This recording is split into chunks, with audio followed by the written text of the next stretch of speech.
can't see shit. There we go.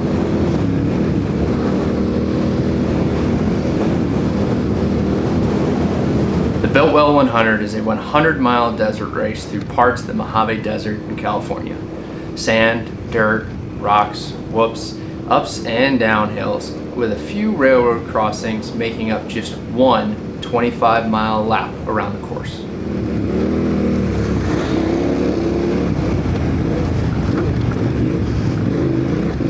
This was the 6th year for the race, and I am honored to say that I got to participate. The tacos were great, the party never stopped, and I met even more new friends. Needless to say, that was my favorite part. Sharing a bond with riders over the task of pushing yourself and your machine to survive all 100 miles.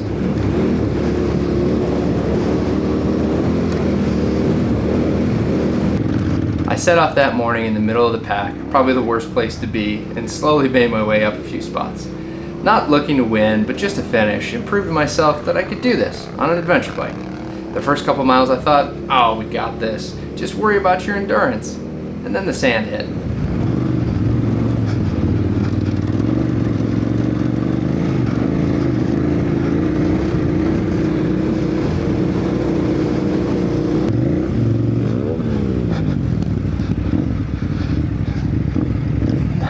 Are you good?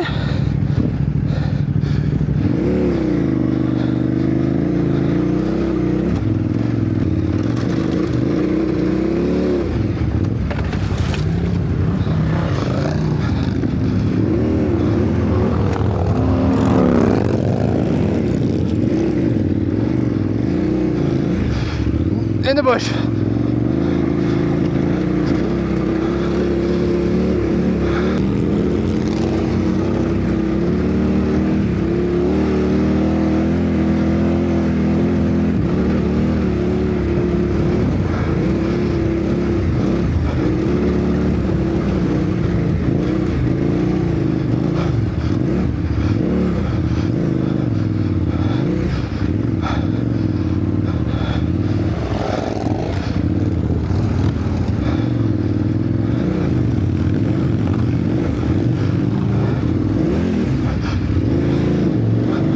No level of skill or training could have prepared me for what I was about to get into.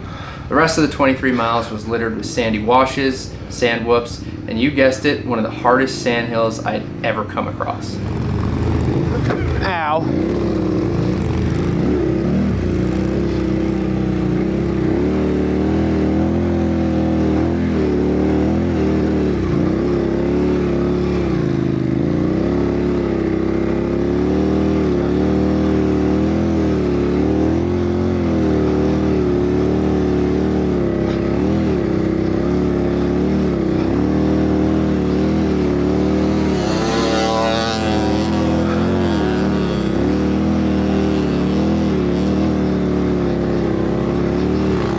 Dropping into this section, I knew it would be tough, but didn't think it would be that tough. The sand was so deep, I could barely get enough speed to get the bike on top of the sand. So all I could do was sit there and keep the bike moving, praying to not fall. I told myself if I could make it through this section, you could be done. Fighting all 500 pounds, close to overheating, and worried I wouldn't make it out alive, the fun ran out, and I started to panic. Exactly what you don't want to do.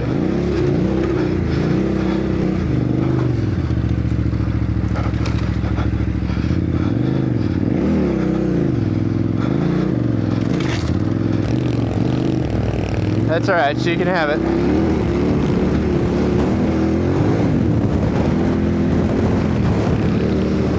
Give me some like fire road stuff. Don't give me this mix of sand. Like the start of the race was great, but this shit, hell no. Oh yeah, oh yeah. Oh, bottom.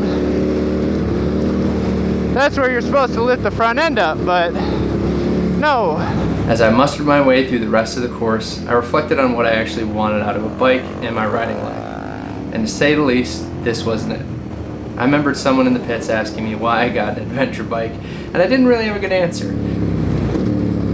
They just looked like a fun bike and an all-around capable machine. I quickly learned that it was not the sort of capable I wanted.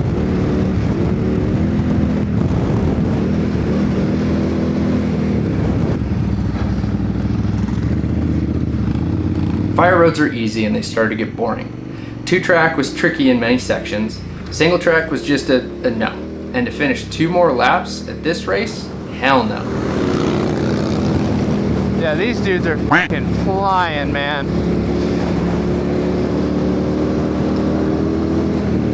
And I don't know what is what. My skill had run out, along with my energy levels to keep going. I eventually brought it home, first out of the camps next to me, but first to throw in the towel.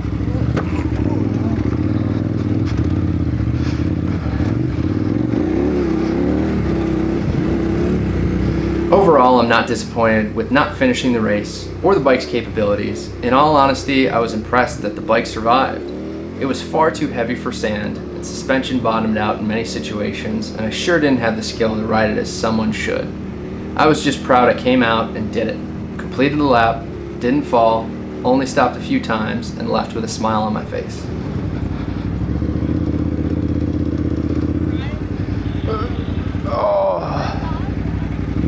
Thank you.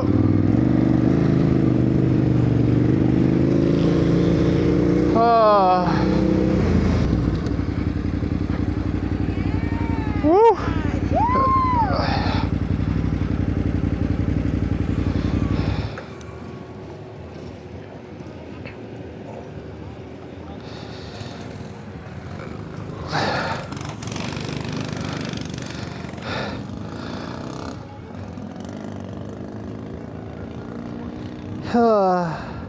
No more? Oh no. One and done? Oh, one and done. All of a sudden my survival statistic of like, dude, don't do this no more, kicked in. I don't think I love it that much. Well, we did it. No freaking more. As for my off-road career, I think I'm going to take a pause for a while. Or I might just need to find the right tool for next year's race.